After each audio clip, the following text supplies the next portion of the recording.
Sri Pratap Chandra Singh, Honorable Minister for the State MSME, Sri Francisco Sardina, MP of the South Goa, Sri Vishwanath Kochkar, the President of the State Industries and Association, Dr. Uday Chandra Suvarna, the National President of the FASI, Dr. Mrunal Singh, Honorable Secretary for the FASI, other dignitaries on the rise, the dignitaries among the audience. Good afternoon. I'm indeed very happy to be amongst you for the inaugural function of this national seminar on MSME. I'm particularly very much happy because you have decided to organize this national seminar, especially in the Goa. The subject for the national seminar says the challenges and opportunities is also very brilliant and relevant because of the MSME sector is poised for the mega transformation in 2020. As of now, the MSME sector contributes to 29% of the GDP and 48% of the exports, providing the employment all over the 11 crores of the people.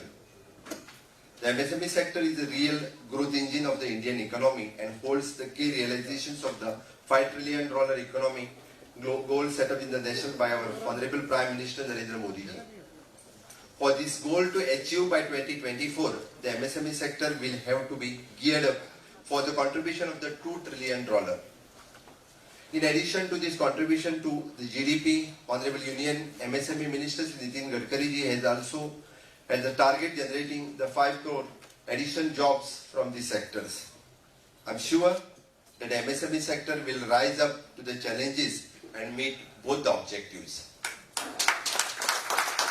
However, this sector is in urgent need of the major reform policy intervention towards the ensuring the timely availability of the low-cost credit, improving the ease of doing the business and technology upgradation to take the formidable challenges for creating the millions of jobs and achieving the large scale of the import substitution. And in this background, this seminar to discuss the challenges and opportunities before the MSME sector has a lot of significance. The central government has identified the many challenges that hampers the growth of this sector and has already taken the steps that will help in clearing some of the major roadblocks. I believe Sri Gadkari ji is working on making the extensive change in the definition of the MSME, whereby the criteria to clarify the MSME will be based on annual turnover basis and not on the investment and machineries. This is set up major reforms for the sector and expected to improve the ease of doing the business. Another major constant for the most MSME is timely availability of the low-cost credit. India has more than 50 million small and medium enterprises and which face the problem of liquidity crunch. Out of this, only the 15% get the access from the formal credit due to the trust deficit that exists, the lack of collateral. The central government is working towards solving this major hurdle. The government has approached the multiple banks like ADB, the World Bank, etc. to provide the low-cost funds for the sector. It has also declared the plans to launch the digital database credit rating of the MSME to help the entrepreneur sectors, the bank loan on the basis of this credit rating. The Finance Minister, Nirmala Sitharaman, through the budget announcement had asked the Reserve Bank of India to extend the restructuring of the debit scheme for the MSME sectors beyond 31st of March 2020.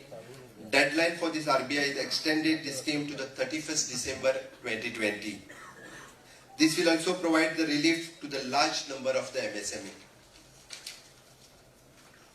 Among the key focus area this year, the central budgets are the major to accelerate the growth of MSME and boost the investment in the Indian startup ecosystem. The large number of the initiatives such as the increase in the threshold limits for the compulsory the audit of rupees 1 crore to the 5 crores, the decreasing the corporate tax to the 22% to the 15%, the removal of the dividend distribution tax, the new trade revival discounting system for the MSME, working capital financing for the small business providing by banks to be the fully guaranteed through the credit guarantee trust for the medium and the small entrepreneurs, an app-based invoice finance loan product, and which will be solve the problems of the delayed payment and consequently the cash flow mismatches for the MSME. Equity and technical assistance to make the mid-sized companies globally competitive. The creation of the unified procurement system by providing the single platform for the procurement of the goods, services, works, etc.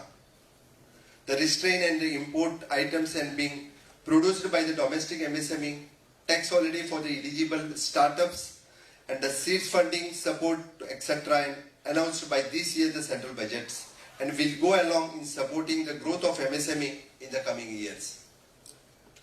In Goa, also we are taking the many steps to facilitate the growth of MSME. In Goa, the availability of the land is a big problem. To the large extent, this problem will be solved. So we have already repossessed the land which is allotted to the SEZ. We have also revamped the State Investment Promotional Board to facilitate the setting up of the industries in Goa. We have also launched the Vibrant Goa initiatives to attract the suitable industries in Goa.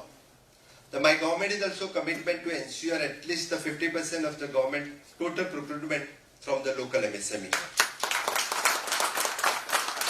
So all in all, in the central government as well as the state government is geared up to promote the growth of the MSME sector, and I assure the MSME sector will respond to playing its important role in achieving its nation's role become the 5 trillion economy by 2024. With this, once again, I welcome all of you here in the state of Goa for this seminar, which is specially organized by this FESI. I think they can organize every year this type of seminar, so all of you will get the opportunity to visit the state of Goa. तुमका सगळ्यांक गोंयच्या वतीन परत एकदा येवकार. I welcome all of you.